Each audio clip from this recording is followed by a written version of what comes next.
मेरा सवाल आपसे है, कल मुख्यमंत्री जी ने कहा है कि आप लगातार कह रहे कि अगला मेयर जो है मराठी होगा, लेकिन मुख्यमंत्री लगातार कह रहे कि हिंदू होगा और वो मराठी होगा। तो आपको लग रहा है कि हिंदू और मराठी इन दो शब्दों के जरिए जो है एक डिवीजन क्रिएट करने का प्रयास किया जा रहा है? एक दूसरा मी तुम्हाला अजून एक प्रश्न विचारतो। मला असं वाटतं की आपण थोडासा इतिहास माहिती नसेल तर सांगतो। पेशव्यांच्या काळामध्ये मला असं वाटतं 3 संस्थानं उभी राहिली। त्यातलं एक गुजरात मधलं गायकवाडांचं, शिंदेंचं म्हणजे सिंधिया ज्यांना म्हणतो आपण ते, आणि तिसरं होळकरांचं। बरोबर? जे साम्राज्य उभं राहिलं ते बडोद्याचं साम्राज्य उभं राहिलं, जे मराठेशाहीचं साम्राज्य आहे।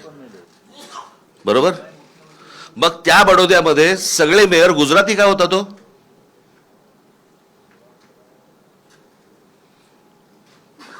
हा महाराष्ट्र आहे, महाराष्ट्रामधल्या प्रत्येक शहरामधला महापौर हा मराठीच होणार। इथे कसलं हिंदू मराठी करताय तुम्ही?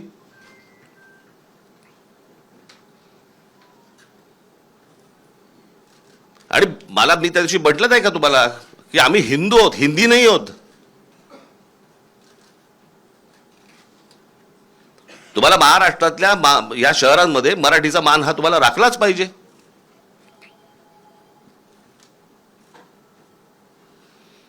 त्याच्यामुळे आमचा जो महापौर होईल तो मराठीच होणार, मुंबईचा महापौर मराठीच होणार। या प्रश्नाला एकच आहे, याचा अर्थ भाजप मराठी माणसाला हिंदू नाही का समजत? मराठी माणसाला हिंदू नाही समजत? मराठी जसं राज म्हणाला तसं आम्ही मराठी आहोत, अस्सल हिंदूच आहोत। आणि अगदी संयुक्त महाराष्ट्रापासून जो मुंबईसाठी लढा दिला गेला त्याच्यामध्ये आत्ताचा भाजप किंवा तेव्हाचा जनसंघ हा कुठे होता? हा कधी मराठी माणसांच्या आणि हिंदूंच्या बाजूने उभा राहिलाय? उद्धव सर बोले एक मिनिट ऑन नाही तो त्यांचा माईक आहे। ज्यावेळेला आपण हे म्हणतोय की मुंबईमध्ये मराठी माणसावर अन्याय होतोय आणि तुम्ही तो मुद्दा घेऊन पुढे जात असाल तर या संपूर्ण वचननाम्यामध्ये मराठी माणसासाठी अशी कुठली वचनं आहेत? कारण त्या प्रत्येक ठिकाणी मुंबईकर असे उल्लेख पाहायला मिळत आहेत।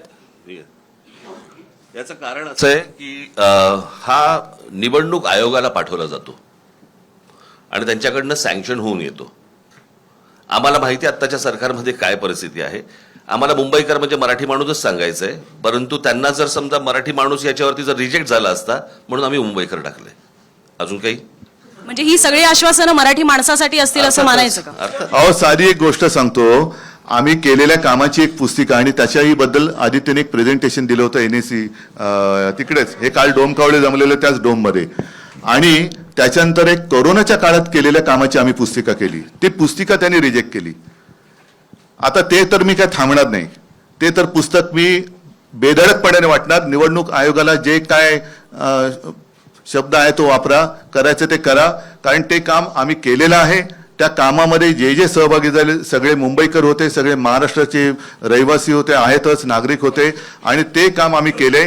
कारण निवडणूक आयोगाच्या परवानगीने आम्ही कोरोनाचं काम केलेलं नव्हतं। त्याच्यामुळे कोरोना काळामध्ये जिथे उत्तर प्रदेशमध्ये गंगेमध्ये प्रेत वाहत होती, आता परत मग देवेंद्र फडणवीसांना विचारा ती प्रेत कोणाची होती, हिंदूंची होती का मुसलमानांची होती?